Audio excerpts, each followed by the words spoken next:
wuxuu ku wariyay qisadan cajiibka badan wuxuu yiri magaalaan soo galay nin baa dariiqyadeeda wareegaya gacantu go'an tahay gacanta ilaa iyo garabka halkaas ay ku go'an tahay dabadeedna ninkaasi hal eray buu ku celcelinayaa wuxuu leeyahay man ra'ani minkum fala yadlimanna ahada war hooyo cidda aniga ee aragtay cidnaba ha isku dulmiye intaasuu ku celcelinayaa kelmadaasuu ku celcelinayaa jumladaas ayuu ku celcelinayaa man ra'ani minkum fala yadlimanna ahada ayuu ku celcelinayaa dabeedna wuxuu yidhi waxaan ku yidhi maa qisatuka yaa cabdallah arrinka qisadaadani arrin baa ka dambayso kulleeya waa maxay dabeedna wuxuu yidhi waxaan ahaa buu yidhi jabbaar min aljabaabira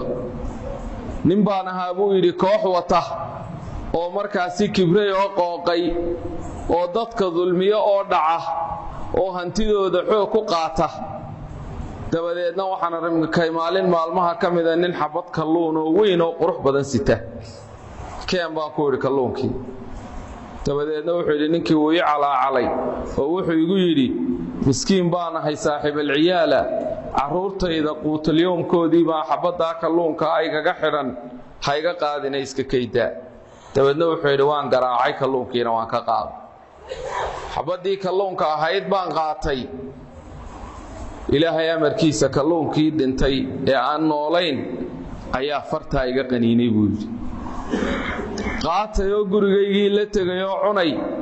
habeenkii waan ladi waayey xumad iyo xanuun ilaahay oo yaqaana isugu ka yimi buu yidhi dabadeedna subaxii baan dhakhtar raadsaday dhakhtarkii ayaa igu yidhi buu yidhi waa bidaayatul aakila waxa kugu bilaabantay gaangariga waxaan la idhaahdo ee jidhka ilaa la jaro mooyaane aan dawo kala jirin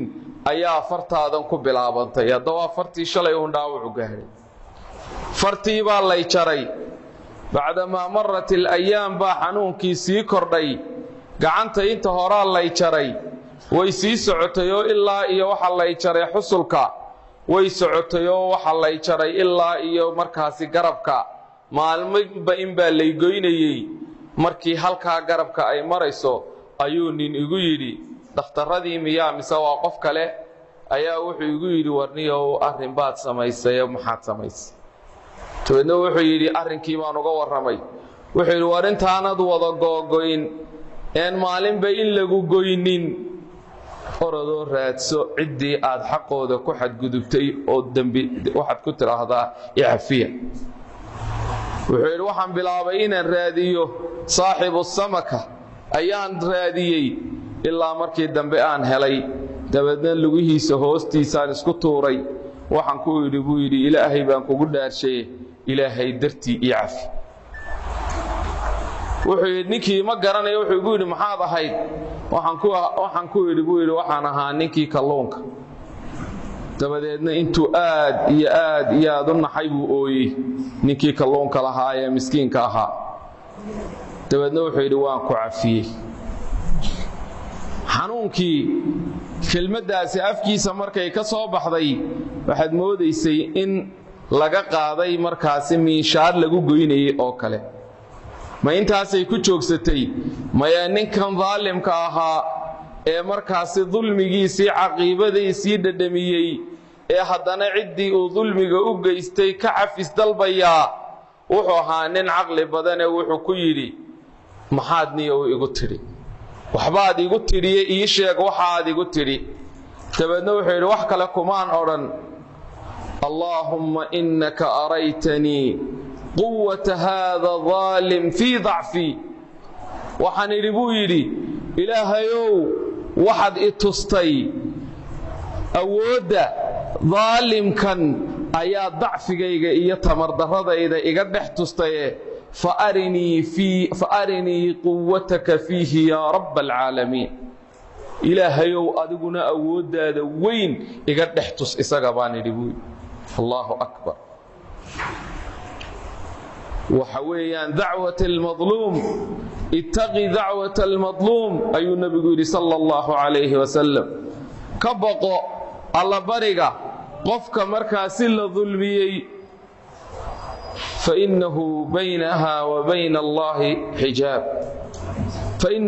فإنه ليس بينها وبين الله حجاب دعوة ذاسي يا الله برقة قفك مظلوم كأه iyo markaasi ilaahay wuxuu dhaxeeyo xijaabihi ma jiro ala duul buu ilaahay u ajiibaya waxa ka dhacday dhinacan koonfurta dhulkan wixii afgooyiga ka shisheeya oo beeraleyda ah qiso dadkii xogogaalka ahaa ay ii sheegeen waliba hal qof ka badan ayaa qisada ii sheegay muddo hore ayayna ahayd 95 meelahaas ku beegneed xilligii qaxa iyo dhibaatadu ay taagneed bay ahayd nin baa wuxuu ku habsaday nin dhulkiis beerihiis iska fashay ninkii baa soo laabtay dhulka lahaa oo qax ka soo laabtay markuu yimid buu yiri beertaan ana iska leh kii daalimka wixii waxba anugu kuuma hayo dhulkaan ana iska leh mana imaan karti magaaladii tuuladii beeruhu ku yaaleen buu tago dadkii buu la hadlo wuxuu garanayo hore buu la kulmo wuxuu yiri soo ma garanaysaan inaan hebel ahay beertayda soo ii garan maysaan ninkaan idinka ishayb wadaagtaane is garanaysaan ninkaan igala hadla daalimka ah anuu meel aan aadayo meel aan u qaxayo bal dhulkayga inaan fashaan rabaa odayaashii waxay u tageen ninkii bay la hadleen inuu ninkaas beerta leeyahay oo ka cararay kuna soo laabtay oo doonayo in lagu wareejiyo beertiisa uu fasho waa diiday waan bay sameeyeen oo waxay yiraahdeen waa yahadeen kala bar aan ka dhigno barna asaga si barna ha kaaga tanaasulo ha ku daayo soo dhameeyay buu oo yimaadeen waxay yiraahdeen hadaa barka tanaasuleysid oo bar aad u daynaysi asaga adiga barka kale waa lagu daynayo waa nin baahan oo xoolihiisa u baahan inuu tabcada u baahan waa aqbal markaas uu qaybtiisi beertay kiina daalimka ahana qaybtii kale u beertay waxa soo dhalato soo baxday qaybtii ninkii xaq lahaa si fiican bay u soo dhalatay waana u mira dhashay qaybtii kalena markay soo baxday iska gubataba kii daalimka ahaa wuxuu yiri waxa ii muuqata ninkaan inuu istixray oo sixir uu ii maleegay oo beertaydu sida ay ku gubatay intuu yimid xabad soo qaato shan xabad ku dhuftay dil buu ugu dar xaqiisii buu qaatay dilna waa ugu dar markuu dilay ayuu yiri hal qaado baqtigiisa hal xabaab magaaladuna ka aad dadkii waa qaadi waayeen ninkii dhulkii waa laga rujin waayay sayba u tageen waxay ninkan waa qaadi weeyay dhaqaajin laana soo laabto wuxuu yiri say u hadlaysan say u qaadi weeyeen ana idin la qaadaya keena markuu qabtay waa fududaadaba godkii markuu geeyay ayuu yiri soo dhiiba gudaha galayaade gudihii markuu galay oo saa u dhex istaagay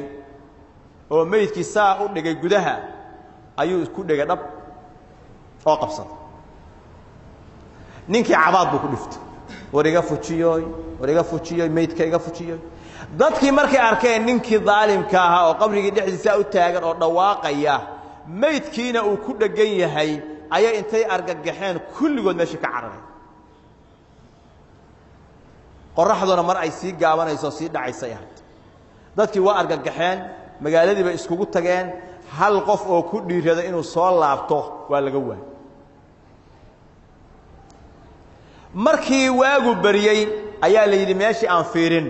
waxa loogu yimid labadoodii oo meyd isla ah oo kii daalimka ahaa uu hooseeyo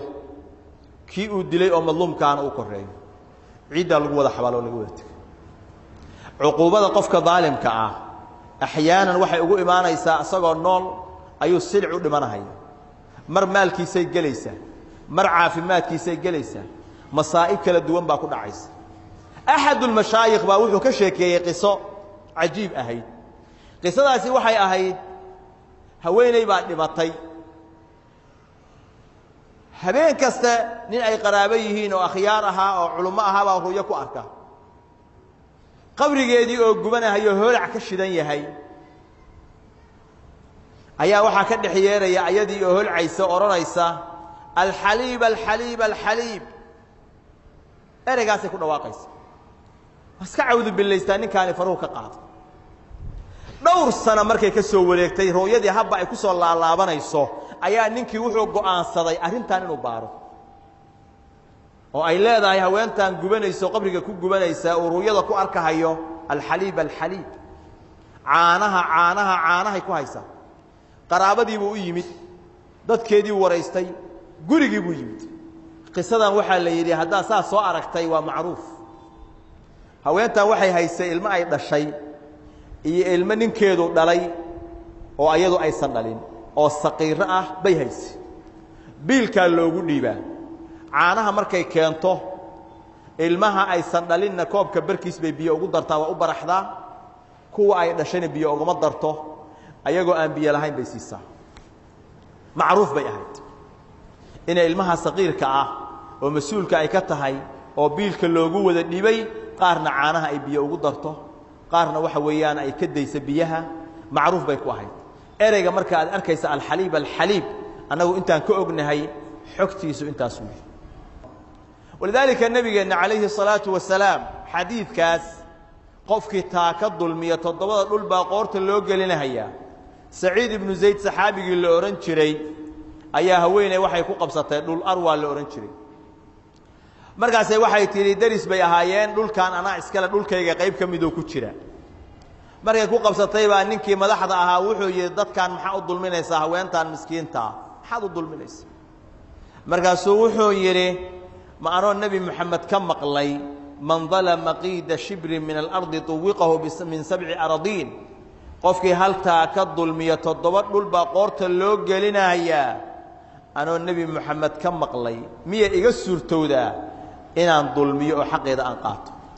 inta ay sheeganayso oo ay leedahay waa iga haystaa ayadu ha calaamadaysato ha qaadato markaasay intii ayadu ay rabta calaamadaysato tiri intaan anaa leh laba arrimood buu ku habaaray ilaahu wuxuu yidhi acmi basaraha ilaahu araggeeda tir oo indhaha ka tuur wajcal qabraha fii daariha qabrigeedana gurigeeda ilaahu ka dhig muddo ka bacdi way indhabeeshay indhihii baa ilaahay tiray ayadoo derbiga ku socoto saa u warwareegaysay ceel ka dhex qodnaa dhulkii ku dhex dhacday asagii baa qabri looga dhigay siduu u habaaray baa ilaahay ku kala subxaana ninkan marka wuxuu yidhi maalin baa annagoo magaalada wareegayno dee dulmi ku wareegayna ayaa waxaan arkay dekadda nin kalluun la soo baxay oo badda kala soo baxay ama webiga kala soo baxay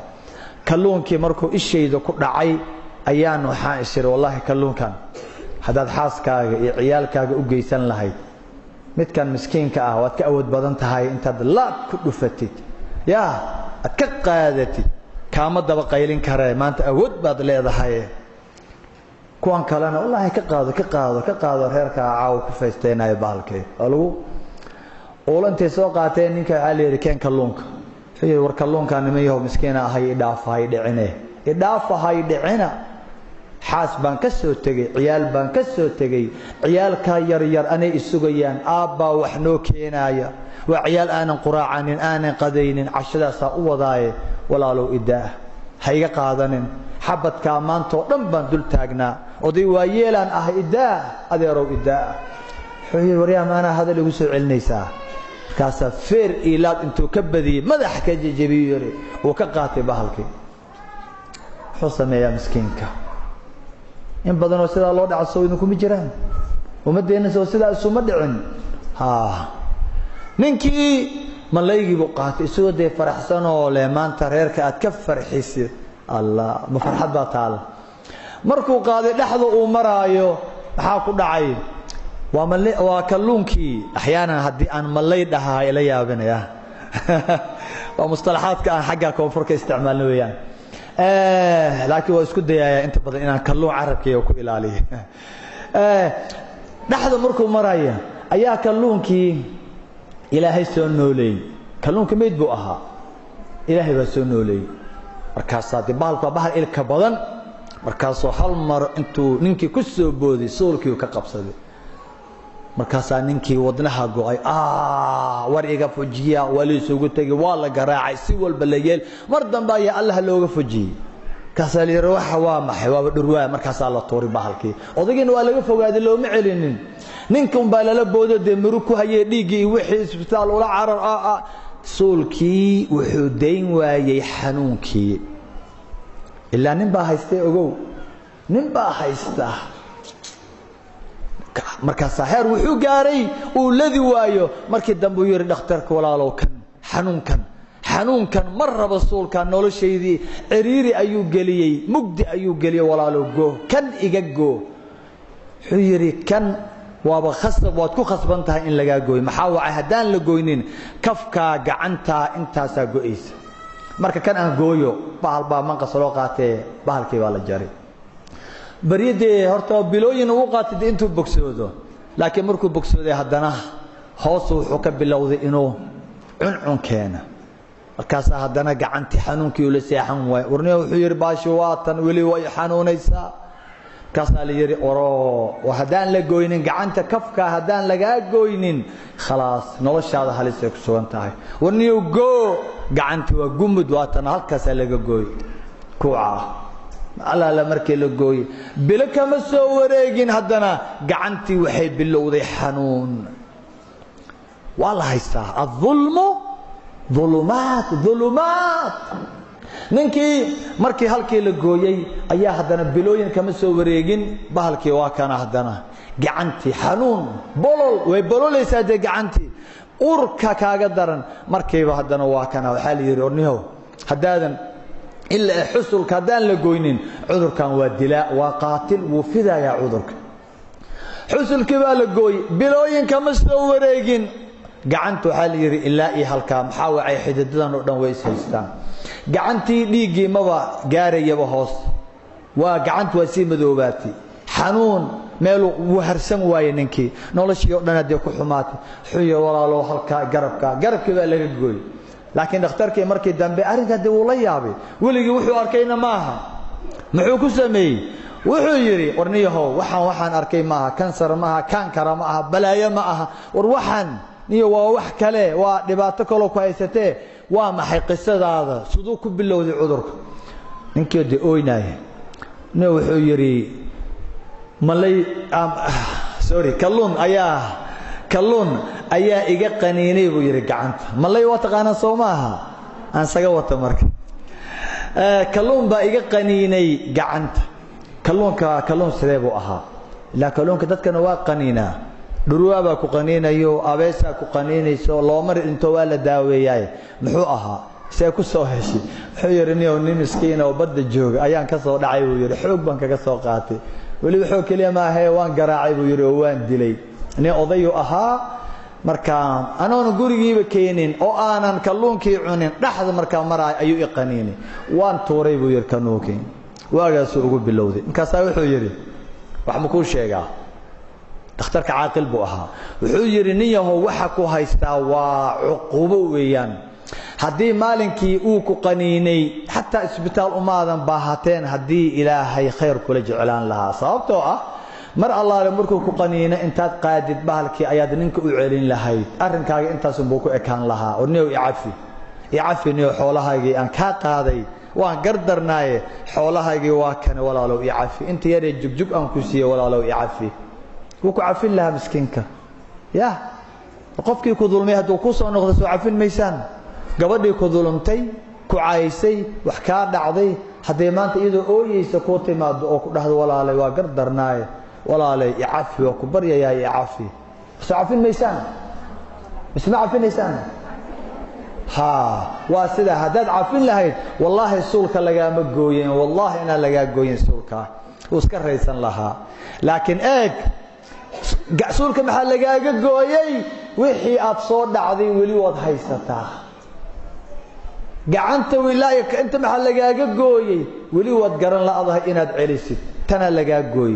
wali wad garan laadahay wad si haysataa gaarigii aad dhacday wad haysataa gurigii aad dhacday wad haysataa beertii aad dhacday wad haysataa xoolihii aad soo qaadatay wali gurigaaga yaalaan xusulka laga gooynaa wali wad haysataa halkaas laga gooynaa wax ma ku sheegaa ma kula taliyaaniyo ma kula taliyaa anigu dhakhtar kaliya maahi advisor nawaahay ma kula taliyaa celi raadi ninki war malaygi mahay war haynina raadi wani walaalkaay waad ku gardarootay raadi raadi ninkii aad ka soo qaaday wax walba kugu qaadato hadduu nool yahay raadi waxaad tiraahdaa walaalow i cafi walaalow wixii aan kaa soo qaaday ma aanan cunin waa tanaa gacanteedii baa go'an walaalow i cafi haddaadan sidaa dhihin oo uusan ku cafinin waxaad ogaataa intaa keliya ku ekaan maysee in maalin walba jirkaagu cad inuu go'ayo oo la goynayo ogow ilaa aad ka dhimatid الظلم ظلمات يوم القيامة ninkii markii muxuu sameeyaa hadaanu de u tagin oo uusan helin dhinacana wala goynayay oo naasaay korkoodii dhawarkii inta wala gooy akhiran ko dhimanaya si noloshiisa u badbaadiyo waa inuu awoodi aaway madaxtinimadii kibirkii aaway ciidamadii badnaa kuwii ulaha watay ee waaweynaa ee ninkan la xoogi aaway maanta ma caawin karaan ma bogsin karaan xanuunka ma ka qaadi karaan ya qabiilkaada yaanu marka ku sirin qabiilkaaga hadaad qabiil weyn ka dhalatay oo aad ku xadgudbaysid caayaysid ka qabiilka yar aad ku dulmaysid ku xaqiraysid qabiilkaaga waxba kuma taray adoonti Allah ya ogow hadaad awood leedahay wasiir tahay wasiirnimadaada waxba kuma taraysay ogow marka xanuun ku qabto haddii lacag aad leedahay maal qabeen qani ah tawad dadka hoose faqiirinta ku shaqeeya saboolka ah ilaahay aan waxba siinin hadaad xaqiraysid hadaad dulmaysid dhulkooda dhacaysid ogow waxba ku tarimayso lacagtaasi ogow dulmi ha qaadin dulmi wala caayay adduun iyo aakhir wala caayay ninkii muxuu sameeyay soo nafsadiisa u badbaadiyo markaas orday sidoo orday raadi warso dadka warayso mar dambe ayuu helay markaas hadal xataa lamuuna hadlin soo u ordayay wuu istuuray lugihiisiyo maaragtay uu bishimaha saare ninka inuu lugaha ka dhunkado walaalo waa ku baryaya walaalo iyo caafi horta soo kacan ku arkay yaad ahayd kumaad ahayd maxaad iga samaysay balaas waraysanay soo kac xiyiri ma xusuusataa ma yaniyo kuma xusuustay ninkii baaba'ay oo aan la garanayn oo gacan go'an weligii ninkan miyo arkay qof gacan go'an taasi war maxaad ahayd taasi yeeroonay waagi Soomaalidan ogeyn ciidankii xoogkiida xidiglii gaashaanlihii kiida awood lahaa kiisa aha kii ku dhacayde malay ka qaatay kalluunka ka qaatay ya kii kaasa wuxuu yiri maxaa rabtaa waa ku arkaa walaalow i cafi walaalow dhibkaana maalinkii aan ka qaatay kalluunka ilaa hadda wallahi maalin bacad baa jirkayga la gooynayay walaalow i cafi walaalow dib u naxay ninkana in mudu ooynay ogowisna laakiin wuxuu yiri ma u naxay nin qalbi fiican oo ah walaalow waa ku cafiyay ma yacafisay ha walaalow hal su'aalan ku weydiinaa markii de intan ku awood sheegtay aan maaragtay de wixii ka qaatay oo aan ka tagay niyo maxaadi tiri gadaasheeda ma ka hadash xiyir tabcan waan ka hadlahaa adigu awood baad isticmaashay maadi ah ya insaan ah laakiin anna waxaan isticmaalay awoodeydii rabbaaniga ahayd baan isticmaalay ya awood baan leenahay haddaan masaakiin nahay حجر إلهي بان قعنت أتاقي مسكين كي أود الله سبحانه إلهي بان مركي بدي وحكروا عن قبط ماله ما لها إنسان آن وحقيقي إيسو دعية لكن واحد جوغا الله وأنا نهل منسانين مركي بقعمها انكر أتاقي ومحاتري وحان إيري اللهم يا رب لقد أريتني قوة هذا الظالم في ضعفي فأرني قوتك في ضعفي إلهو يا رب ننكن أوديسا ننكن ظالمك واضي تستي أود أوليهي ضعفك يقاد إيقو تستي أواكا إدعي إتس ظلم أود هذا إتس إلهو أود هذا إتس يا رب إتس قوة هذا إتس حقاق إتس إغتس ضعفك سإغتس إن أنا وحبأهين أو أدو كأذبتهاي إتس مانتا يا إتس وهذا إتس تأودي سي وي دعي وي دلي فرمقادي كرين هديك القورة اللي يقول لها إتس أود هذا إلهيو ضعفك سإغتس يا انت كليان دهي بويري حيري والله إلهي وإتسي أوديسة وأكواسع جركي عد لو قوينايو